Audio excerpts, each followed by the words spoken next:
Before you create a forex trading account, there are so many things that you need to know. But in this video, I'm going to give you detailed explanation on the most important things that you actually need to know before you create a forex trading account. Alright, so there are so many things that you need to know before you even think of opening a forex trading account. But in this particular video, I'll share with you the most important ones that you really need to know, right? So let's go into it straightforward, right? The first one is proof of identity documents. Now trust me, this part, most people has been facing challenge with this part, because when they are creating the accounts, they don't even think of having the required proof of identity documents available. Now proof of identity document can be your driver's license, national identification card, or national passport, etc, etc.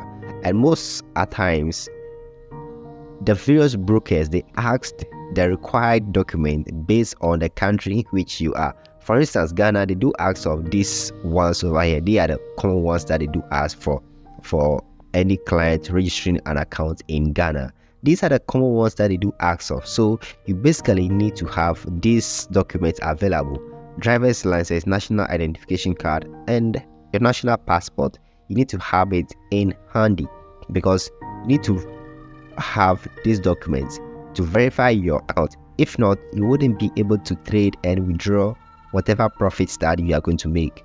The next one is proof of address document. This one, I'm not going to lie, a lot of people, and I'm sure you, the one watching this video right now, you might have even come across it. If you happen to create an account with a broker before, you might have come across this particular one, proof of address. Yeah, so the first document that are accepted for the proof of address document, we have bank statement, water bill, electricity bill as well. And this one also is based on the country in which you are, but most importantly, the common one among them is a bank statement. That's what most brokers across the globe, that is what they asked for.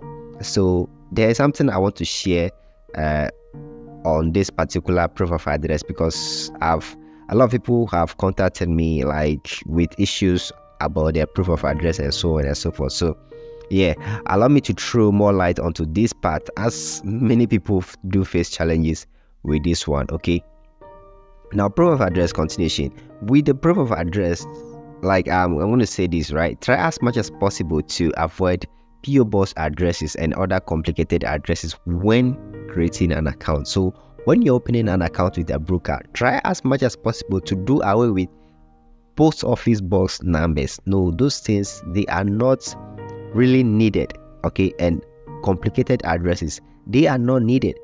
So for me, for instance, the address that I use is simply the name of the location where I'm residing. That's all.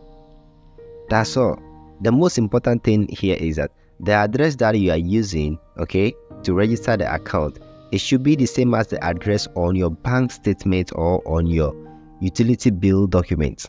That is the most important thing. So myself, I made sure I have those things in place. So whichever broker that I'm creating an account with, I just use the name of the location I'm currently in, because I have those, that particular location as address on my bank statement and whichever document that I want to use. So with that, verification of my account becomes very, very easy, and that is how I want it to be for you. Okay, all right, so quickly let's move on and see. Now last but not least is your tax identification document, right? So recently some brokers have introduced to their platform that if you want to trade with them, if you want to deposit, make trades, and also make withdrawals, you need to provide tax identification documents. Now for your country, I may not know exactly how you do obtain it. I mean, yeah, how the process you have to go through to obtain tax identification number. Okay, but for here in Ghana, you can just basically use your Ghana card number as your tax identification number. That's the thing, right? They do ask of it often, right? I think I can just, yeah,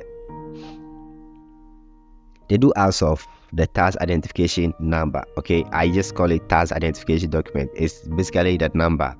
The number, that's what they are interested in, not a whole picture you are going to upload. No, it's just basically the number there's a space provided, especially on Deriv broker. There's a space provided for that. You just enter the number over there and you are good to go. So guys, make sure you have your tax identification document or number available as well. So here are the recommended brokers that I use myself. Okay, so I use Deriv and Exness. So the link to these two brokers are going to be in the description, and I'm going to leave them in a comment section as well. So go check them out. Register with the links provided in the description as well. Right, so I'm going to see you in the next video, and if you've not checked this out yet, then check this video on your screen because it's going to help you. Right.